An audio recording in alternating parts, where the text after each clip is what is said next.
La Révolution tranquille a changé le Québec de différentes façons. Autant sur le plan politique et culturel, cette révolution a changé le style de vie de plusieurs personnes. Le groupe de personnes qui a été le plus touché, ce sont les femmes.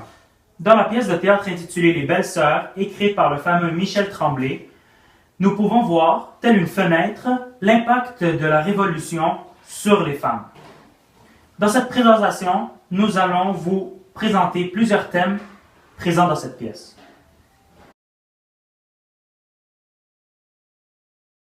On retrouve beaucoup de passages qui font ressentir la présence du féminisme dans la pièce. Par exemple, une femme qui ne voulait pas rester à la maison et en prendre soin, mais plutôt préférait aller travailler, était considérée comme une vilaine.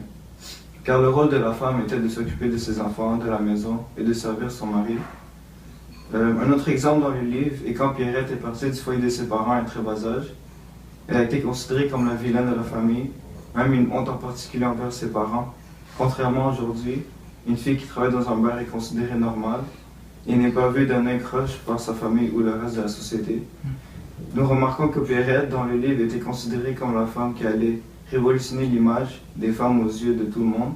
En effet, dans beaucoup de scènes, les jeunes filles prenaient exemple sur Pierrette, contrairement aux femmes qui la regardaient de mauvais œil. Autre chose qui montre l'unique rôle des femmes est le temps consacré à l'école qui n'était pas important pour la plupart du monde, où le niveau de scolarité était limité à la 5e année.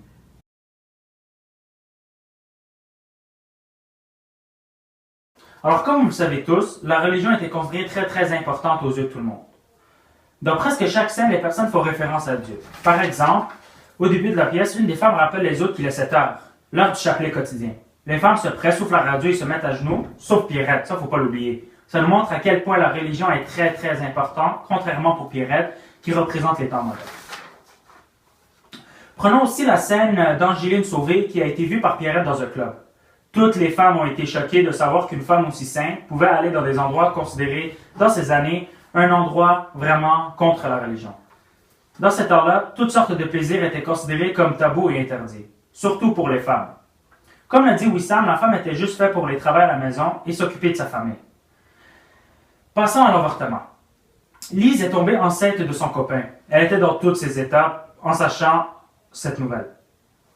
Dans ce temps, l'avortement n'était pas permis par l'Église et le gouvernement. Il ne faut pas oublier que l'Église contrôlait pratiquement tout, même le gouvernement. Alors Lise est allée voir Pierrette, la femme qui représente ce que veulent toutes les jeunes, la femme qui a le contrôle de son corps, la femme qui a su se détacher et révolutionner l'image de la femme.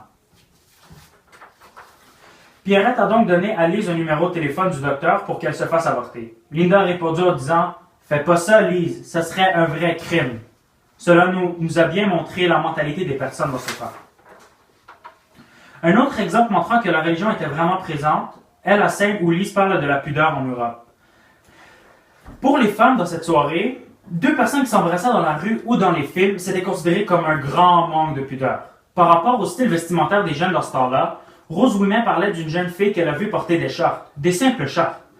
Elle a après dit qu'elle avait le diable au corps juste à cause de ces petits shorts qui aujourd'hui étaient considérés normaux. Alors Valérie, maintenant parle-nous un peu de la sexualité dans cette pièce, s'il vous plaît. Ok, merci Ambo. Alors dans cette pièce de théâtre, vous pouvez voir que la sexualité est un sujet très tabou, interdit entre les femmes.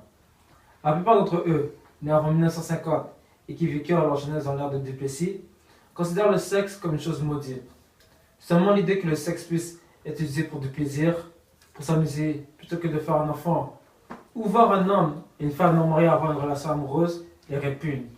Par exemple, quand les vieux femmes ont su que M. Simard, le vendeur de brosse, est rentré chez Mme Desneiges Verrette, ils ont eu une vive réaction, pour même dire complètement grossière. Mme Desneiges Verrette les a assurés que rien ne s'est passé, mais Rose Ouimet, comme la plupart des autres femmes, était sceptique. Et je cite, reste à savoir si vous êtes une bonne fille. En disant cela, Mme Rose Ouimet a voulu insinuer si Mme Desneiges Verrette avait respecté les règles, si elle s'était conduite proprement, si elle n'avait pas dépassé la ligne. Ces citations montrent qu'avoir une telle relation, se faire aimer par un homme sans être marié, est impossible et contradictoire à l'idéologie de ces femmes. À l'opposé, vous avez des jeunes filles comme Lise Paquette ou Linda Lauzon, qui ont vécu leur jeunesse après 1960, pendant la Révolution tranquille. Contrairement aux autres femmes, plusieurs jeunes filles comme Lise Paquette ont une vie sexuelle. Elles ne se gênent pas d'utiliser leur corps comme bon leur semble pour avoir du plaisir. car elles ne sont pas imposées par les règles de bonne fille qui sont infligées aux femmes comme aux women. Certes, on pourrait croire que si elles embrasseraient leur vie sexuelle, elles se feraient renier comme Pierrette fut par sa famille, ou au contraire. Ces jeunes demoiselles se feront accepter par leur entourage, car eux-mêmes auront accepté ces nouvelles façons de vivre. Les Pierrette, les Lise et les Linda d'aujourd'hui sont fiers de leur sexualité stabilisée.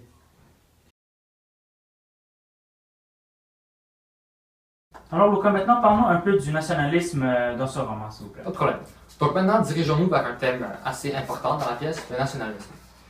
Faisons un retour à l'arrière. Donc cette pièce se déroule en 1965, durant la Révolution tranquille, mais après la mort de Maurice Duplessis.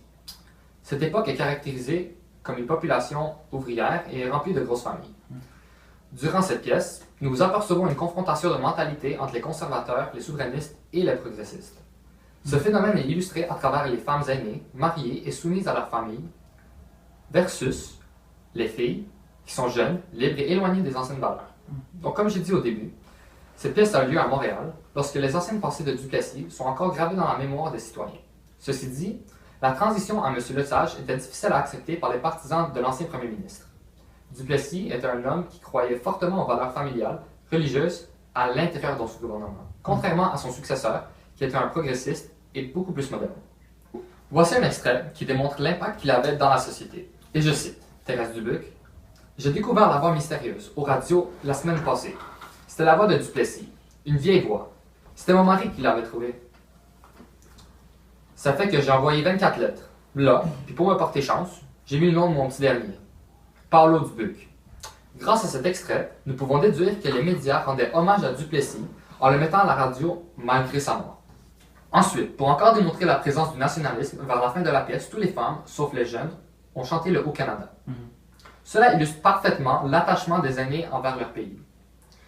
Les jeunes, elles, qui sont progressistes ou souverainistes, ne disent aucun mot. Cela nous mène à déduire que leur mentalité est bien différente que celle des vieilles. Nous pouvons dire sans hésitation que les jeunes n'en veulent plus de leur ancienne société canadienne, mais d'une nouvelle société québécoise.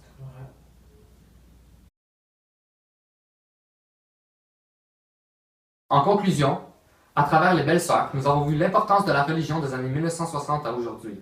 La libération sexuelle grâce à la prise de contrôle de leur corps, le féminisme grâce à la progression de la société et le nationalisme grâce à la naissance d'une nouvelle identité. Grâce à une telle pièce, nous avons les traces d'une ancienne société fermée qui est aujourd'hui ouverte à toutes sortes de libertés. Sur ce, quelles sont les limites de la liberté?